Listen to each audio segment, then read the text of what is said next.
বিসমিল্লাহির রহমানির রহিম। ভিউয়ার্স, আসসালামু আলাইকুম ওয়া রাহমাতুল্লাহি ওয়া বারাকাতুহু। আমি এখানে যে নিউজগুলো বলছি সেগুলো 100% অথেন্টিক নিউজ।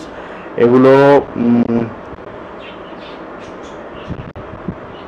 এগুলো কিন্তু বিশ্বের বিভিন্ন আন্তর্জাতিক পত্রিকা, ওয়েবসাইট এবং বিভিন্ন বড় বড় সাংবাদিকদের যে প্রোগ্রামগুলো থাকে সেগুলো থেকে আমি এই সোর্স থেকে সংবাদগুলো নিয়ে তারপর আপনাদের সামনে আমি এগুলো আলোচনা করি। কারণ আপনারা জানেন যে আমাদের পার্শ্ববর্তী দেশ ভারত, সেখানে কিন্তু 1-1.5 মাস ব্যাপী একটি নির্বাচন অনুষ্ঠিত হলো এবং এই নির্বাচনের প্রেক্ষিতে সেখানে এখন সরকার গঠনে একটা অনিশ্চয়তা দেখা দিয়েছে। আপনারা জানেন যে 10টি বছর ভারতের ক্ষমতায় রয়েছে শাসক দল বিজেপি, অর্থাৎ ভারতীয় জনতা পার্টি। তারা গত 2টি বার সংখ্যাগরিষ্ঠতা অর্জন করেছে এবং একক সংখ্যাগরিষ্ঠতা অর্জন করেছে, অর্থাৎ তাদের যে জোট রয়েছে সেই জোটের যে জোট রয়েছে সেই জোটের অপেক্ষায় না থেকে তারা কিন্তু এককভাবে সংখ্যাগরিষ্ঠতা অর্জন করেছিল, কিন্তু এইবারই প্রথম তারা কোনো সংখ্যাগরিষ্ঠতা অর্জন করতে পারেনি এবং যার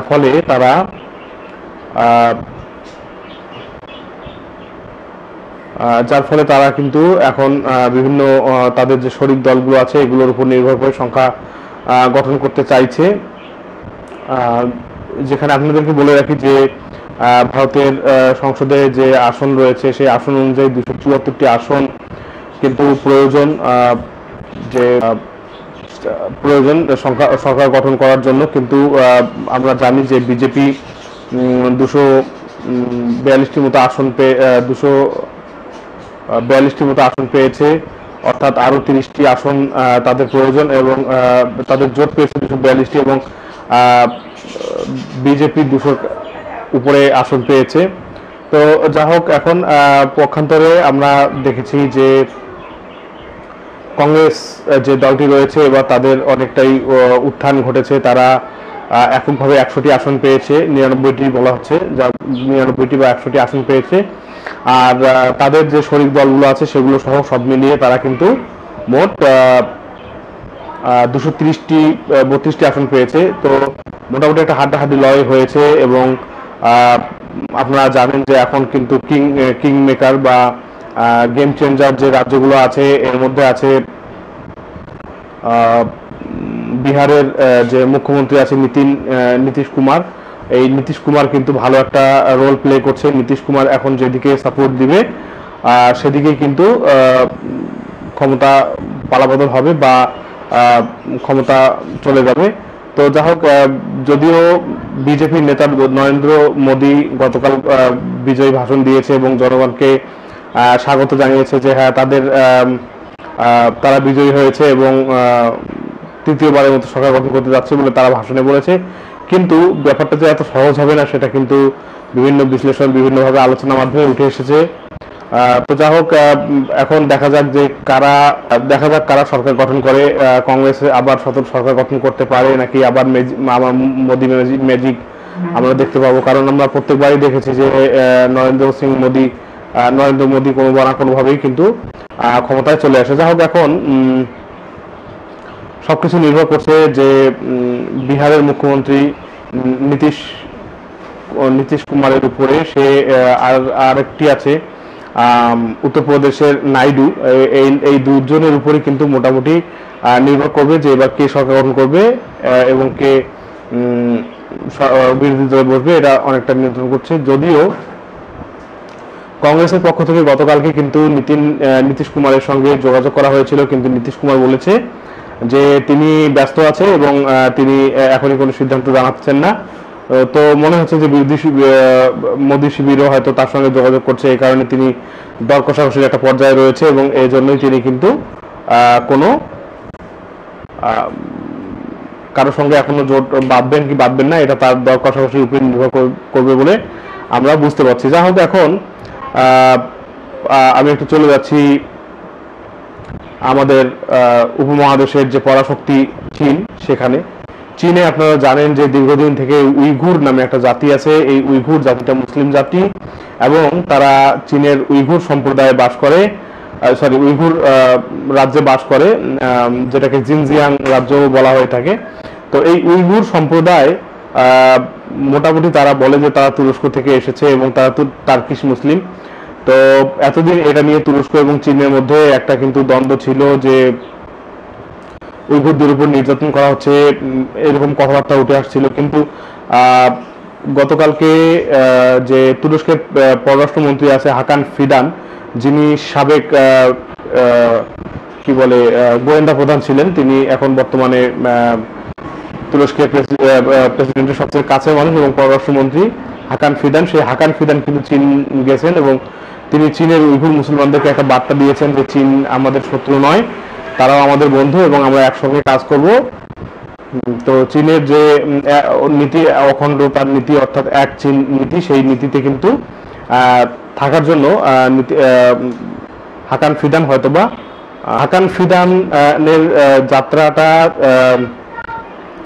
এই হাকান ফিদানের যে চীন যাত্রাটা সেটা কিন্তু অনেক তাৎপর্যপূর্ণ একটা বিষয় এবং এর মাধ্যমে কিন্তু তুরস্ক জানান দিচ্ছে যে তারা যে ন্যাটো জোটে আছে সেটা ঠিক আছে, কিন্তু এর পাশাপাশি তারা যে ব্রিক্স এবং অন্যান্য সংগঠনগুলো আছে সেই সংগঠনগুলোতেও যোগ দিবে, অর্থাৎ তারা গ্লোবাল একটা ব্যালেন্সের মধ্যে থাকবে। কোনো এক পক্ষকে অন্ধভাবে সমর্থন করতে চায় না তারা চাচ্ছে যে সবগুলো পক্ষের সঙ্গে থেকে নিজের শক্তিমত্তাকে বাড়িয়ে নেওয়ার জন্য চেষ্টা করছে। তো হাকান ফিদানের এই যে চীন সফর, এটা কিন্তু অনেক তাৎপর্যপূর্ণ এবং তিনি এক চীন নীতি কথার মাধ্যমে কিন্তু এখানে তাইওয়ান এবং হংকংকেও কিন্তু চীনের অংশ করার ব্যাপারে মত পোষণ করেছেন বা তার যে দৃষ্টিভঙ্গি সেটা তিনি কিন্তু ক্লিয়ার করেছেন। যাই হোক, এখন আমরা চলে যাব একটু আমাদের পার্শ্ববর্তী দেশ পাকিস্তানে। সেখানে আপনারা জানেন যে সাবেক প্রধানমন্ত্রী ইমরান খান এবং শাহ মাহমুদ কুরেশি, তার যে জেনারেল সেক্রেটারি, উভয়ই কিন্তু কারারুদ্ধ অবস্থায় আছেন। সেখানে তাদেরকে গত পরশু একটা রায় দেওয়া হয়েছে, যেই রায়টা বা যেই মামলাটা সবচেয়ে গুরুত্বপূর্ণ মামলা ছিল, সাইফার মামলা, অর্থাৎ রাষ্ট্রের গোপন নথি ফাঁস করার যে মামলা ছিল, সেই মামলায় কিন্তু যারা প্রসিকিউশন রয়েছে তারা সম্পূর্ণরূপে ব্যর্থ হয়েছে এবং বালির দেয়ালের মতো তাদের যুক্তিগুলো ভেঙে পড়েছে। এর ফলে ইমরান খানের মুক্তির একটা পথ কিন্তু পরিষ্কার হয়েছে। এ ব্যাপারে আমেরিকা কিন্তু তাদের যে মতামত সেটা প্রকাশ করেছে। এর ফলে আমেরিকার দৃষ্টিভঙ্গি ইমরান খানের ব্যাপারে কোনো পরিবর্তন হয়েছে কিনা এটা জানা গেছে, অর্থাৎ ইমরান খানকে তারা যে ভালো চোখে দেখছে না সেটা তাদের মতামত থেকেই বোঝা যাচ্ছে। তো যাই হোক, আমেরিকা এই ব্যাপারটা নিয়ে মোটেও খুশি নয় বলে তাদের যে স্টেটমেন্ট, অর্থাৎ স্টেট ডিপার্টমেন্টের যে প্রেস রিলিজ, সেখানে থেকে যে তারা প্রেস রিলিজ দিয়েছে সেটা থেকে জানা যাচ্ছে যে তারা এই ব্যাপারটা নিয়ে মোটেও খুশি নন। এর পাশাপাশি যখন আমেরিকা তাদের মতামত প্রদান করেছে তখন কিন্তু রাশিয়াও বলেছে যে we are looking closely about this matter. তো রাশিয়া বলছে যে তারাও এই ব্যাপারটা নিয়ে কিন্তু পর্যবেক্ষণ করছে এবং ইমরান খানের ব্যাপারে তারা খুবই সেন্সিটিভ। কারণ আপনারা জেনে থাকবেন যে যখন ইমরান খান ক্ষমতায় ছিলেন তখন কিন্তু পাকিস্তানের যে সেনাপ্রধান ছিলেন জেনারেল কামার জাভেদ বাজওয়া, এই কামার জাভেদ বাজওয়ার সঙ্গে তার একটা দ্বন্দ্ব শুরু হয় এবং এই দ্বন্দ্বটার মূল কারণ ছিল রাশিয়া সফর।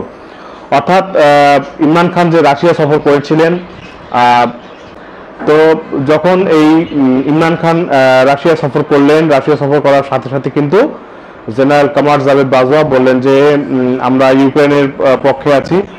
আর ইমরান খানের বক্তব্য ওই সময় ছিল যে আমরা পৃথিবীতে তেল গ্যাসের সবচেয়ে সস্তা উৎস হচ্ছে রাশিয়া, আমরা রাশিয়ার সঙ্গে কাছে তেল এবং গ্যাস কেনার জন্য এবং গমের একটা কথা ছিল, গন্ধম বলে ওরা, যাই হোক গম কেনার জন্য এসেছি।